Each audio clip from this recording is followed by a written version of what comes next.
ये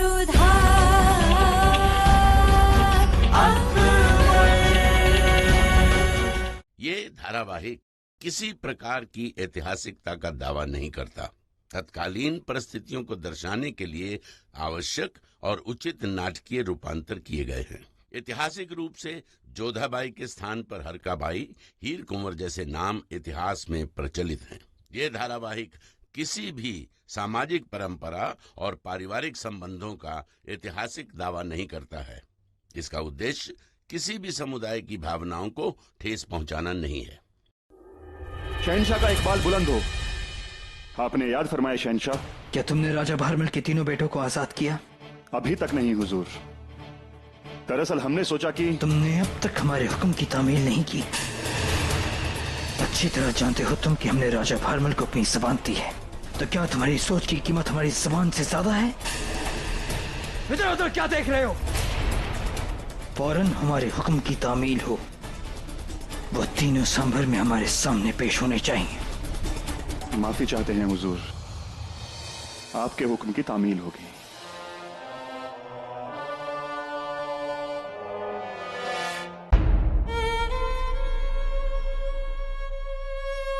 खम्मा गणे हुकुम, भानपुर की महारानी स्वर्गीय राजा सूर्यभान जी की माँ पधार रही हैं। सूर्यभान की माँ यहाँ?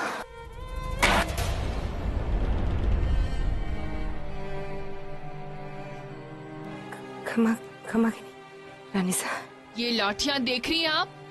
इनके बीच अगर गर्दन दबा दी जाए तो तुरंत मृत्यु हो जाती है। हम समझे नहीं।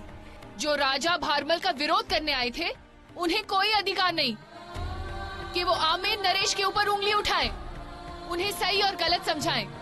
लेकिन हमें है, क्योंकि हमने हमारा बेटा आमिर के लिए खोया है, हमारा सूर्यभान। जानती है, जब हमारे सामने हमारे बेटे का कटा हुआ सर आया था तो हम रोई नहीं, बल्कि हमारी छाती गर्व से चौड़ी हो गई थी। हमें गर्व था, हमने जन्मा है ऐसे बहादुर बेटे को, हमने। और आप कैसी राजरानी है, अपनी बेटी को मुगलों के घर भेजने का फैसला कर दिया।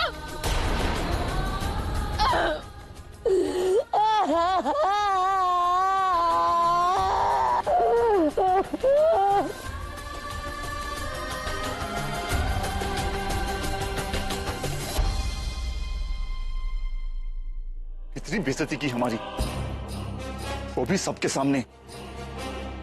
आमिर पर हमला हमने किया, कब्जा हमने किया, उन तीनों भाइयों को कैद किया ताकि भारमल जलाल के खिलाफ खड़ा ना हो सके। ना सब कुछ करने का यही सिला मिल रहा है हमें। अस्सलाम वालेकुम।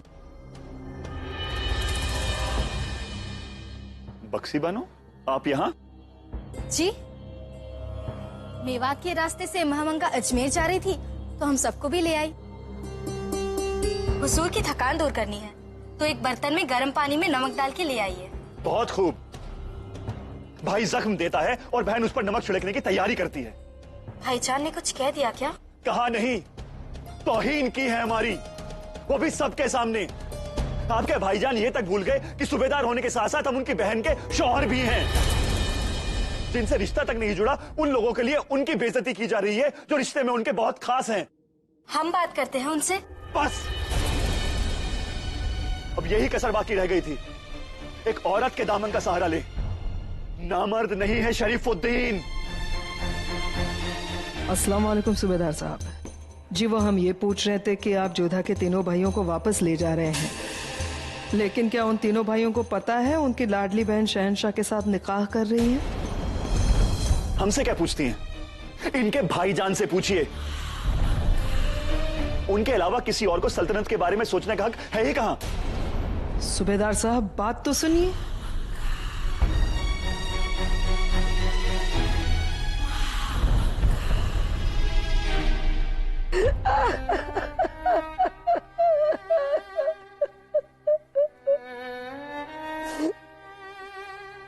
उठो मैनावती, हमने कहा उठो मैनावती, उठो उठो मैनावती।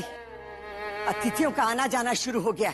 हाय हमारी बेटी का ब्याह है। ब्याह? आप इसे ब्याह कह दिए मासा?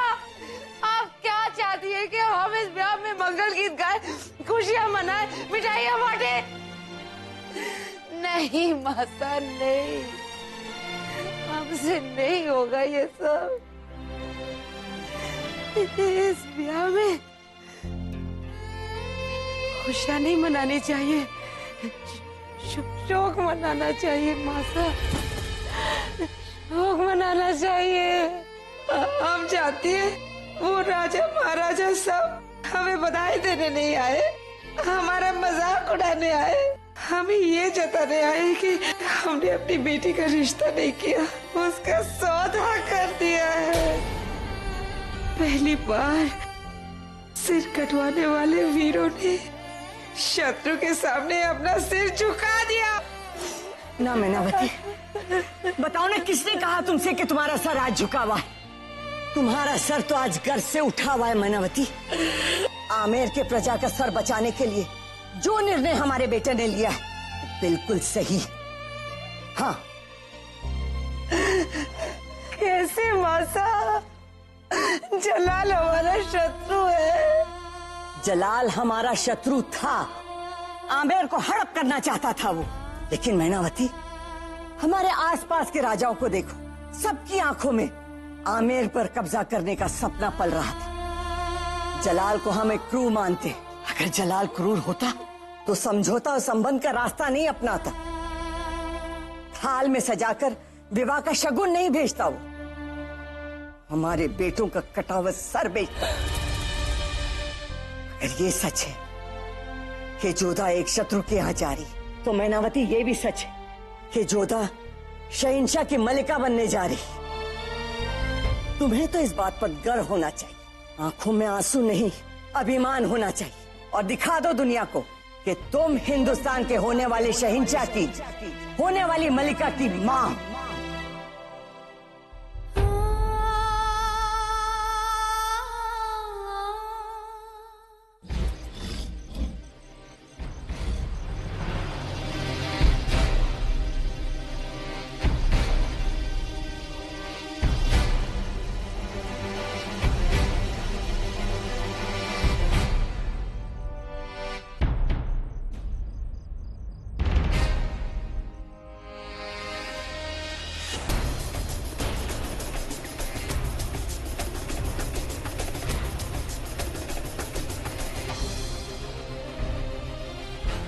कौन?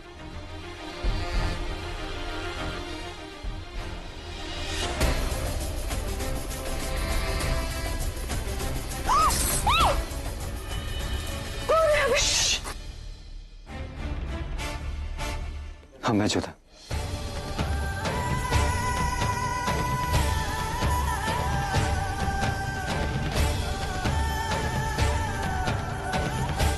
सुजामा, आपने यहाँ आने का दुस्साहस कैसे किया? इतना बड़ा विश्वासघात करके क्या मुंह लेकर आए आप यहाँ पर? हमने कोई विश्वासघात नहीं किया, हमने सिर्फ युद्ध किया है आमेर की गद्दी के लिए, वो गद्दी जिस पर हमारे बापू साहब के जाने के बाद हमारा अधिकार था। उन वीरों के रक्त पर भी आपका अधिकार था जिसे आपने बहने दिया, या राजा सूर्यभान के सर पर आपका अधिकार था जिसे आपने यूं ही कट जाने दिया? राजा सूर्यभान के साथ जो भी हुआ उसे हमें भी बहुत ठेस पहुंची, इसलिए मुगलों का साथ छोड़कर आ गए। किसी विश्वासघाती पर हम भरोसा नहीं कर सकते हैं। विश्वासघात हमने नहीं, तुम्हारे बापू साहब ने किया है, और आप जो वो करने जा रहे हैं वो। कुंवर सुजामल,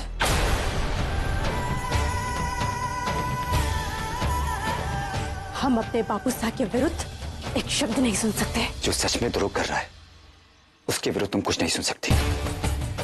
पहले उन्होंने हमारे साथ छल किया, इस आमेर के साथ छल किया, और अब तुम्हें चलने जा रहे। हमने कहा ना, हमें कुछ नहीं सुनना है। किंतु जो बाहर हमने सुना उसके बाद तुमसे मिले बिना हमसे रहा नहीं किया। तुम्हारे बापू साहब ने तुम्हारा रिश्ता तय कर दिया। जिस जलालुद्दीन मोहम्मद से तुम प्रतिशोध लेना चाहती थी, वो उससे प्रतिशोध लेने के लिए ही हमने ही बापू साहब को अपने विवाह की स्वीकृति दी है। जो कुछ भी हो रहा है हमारी इच्छा से ही हो रहा है। अब आप यहाँ से चले जाइए।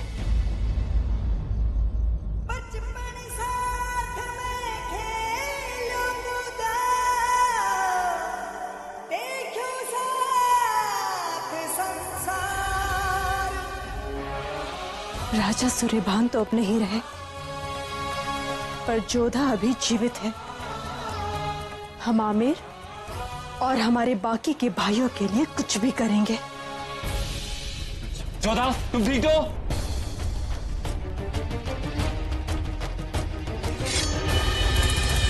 सूजामल,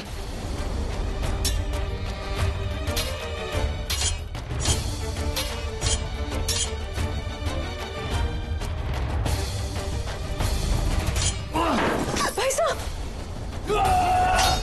पकड़ो इसे।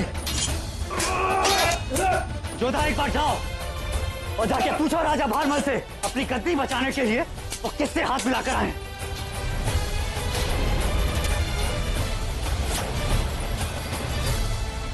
भाई साहब, क्या कह रहे थे सुजामल भाई साहब? जोधा, सूजामल आया है। जरूर वो किसी सिपाही के साथ। भाई साहब, पहले आप हमें बताइए उनकी बातों का क्या अर्थ था? जोधा, सूजामल एक राजद्रोही है और तुम उसकी बात का भरोसा कर रही हो।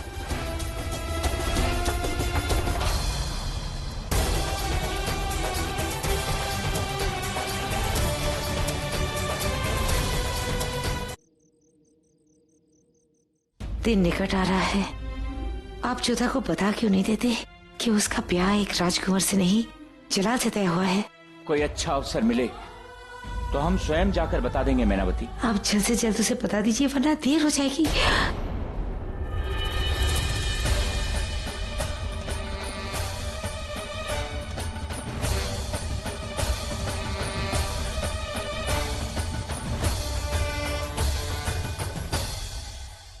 आओ जोधा, आओ। हम तुम्हारे ही गहनों की बात कर रहे थे। भगवान दास, ये तुम्हारे हाथ से रक्त कैसे? सूजामल आया था। उसकी तलवार झुककर निकल गई। वो यहाँ क्यों आया था और कैसे? गुप्त मार्ग से पहुंचा होगा। घर का भेदी लंका ढाए, लेकिन वो यहाँ आया ही क्यों? वो हमसे मिलने आए थे बापू साहब, किंतु हमने साफ कह दिया अब हम उनसे कभी नहीं मिलना चाहेंगे। आप ठीक थे बापू साहब, अब भाई साहब पहले जैसे नहीं रहे। आपके बारे में भी न जाने क्या भला बुरा कह रहे थे कि पूछना तुम्हारे बापू साहब से कि किसके साथ हाथ मिलाया है।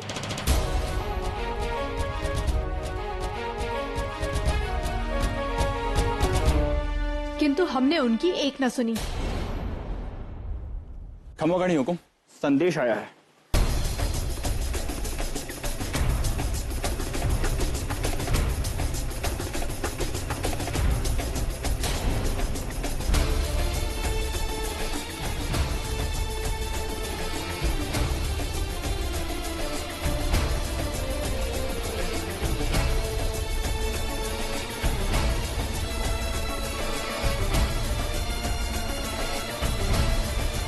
क्या लिखा है भारमल? माँ साहब, विवाह का संदेश है। वो लोग कल ही सांभर पहुंच रहे हैं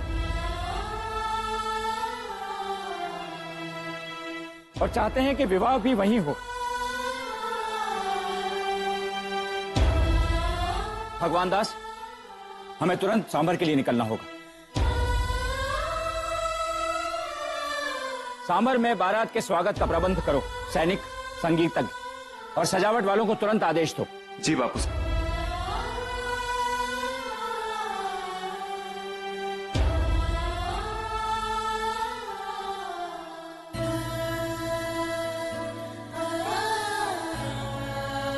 हम समझ गए मासा। आमेर में आज हमारी आखिरी रात्रि है। आप चिंता मत कीजिए, हम तैयार हैं।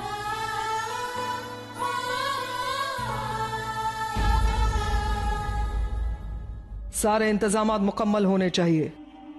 हम मानते हैं कि राजा लोग शहंशाह और जोधा के निकाह के लिए राजी है, लेकिन हमें यह बात नहीं भूलनी चाहिए कि राजा लोग हमारे दुश्मन हैं। दुश्मन और ऊंट किस करवट बैठ जाए भरोसा नहीं। बेहतरीन से बेहतरीन लड़ाकों को शहंशाह के आसपास तैनात किया जाए और एक सेना की टुकड़ी भी तैयार रखो। हम जैसा कह रहे हैं बिल्कुल वैसा ही हम जिल्ले इलाही का इस बाल बुलंद हो। कितना ख्याल रखती हैं ना आप हमारा।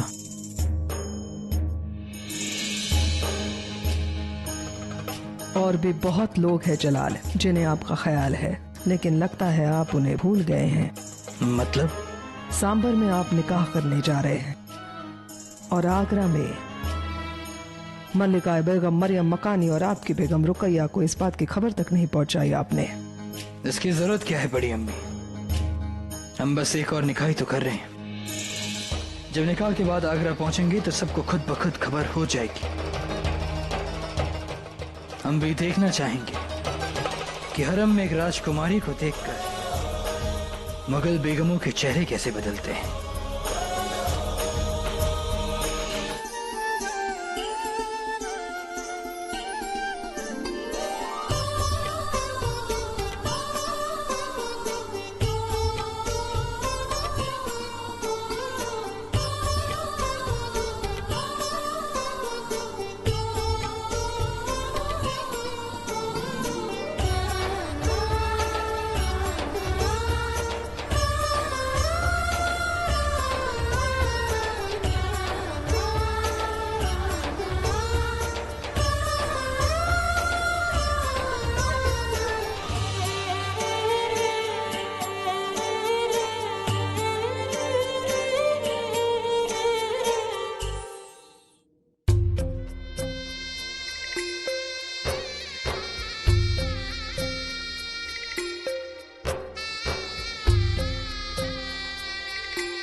इन्हें सदा अपने पास रखना जो था।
बचपन से लेकर आज तक मासा बापूसा के कई बार मना करने पर भी ये चौखट हमने सैकड़ों बार पार की, पर आज इस चौखट को पार करना कितना कठिन लग रहा है।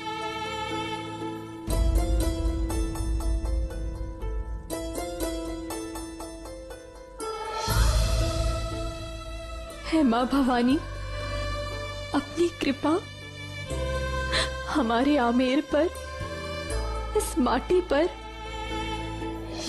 और हमारे परिवार पर सदैव बनाए रखना।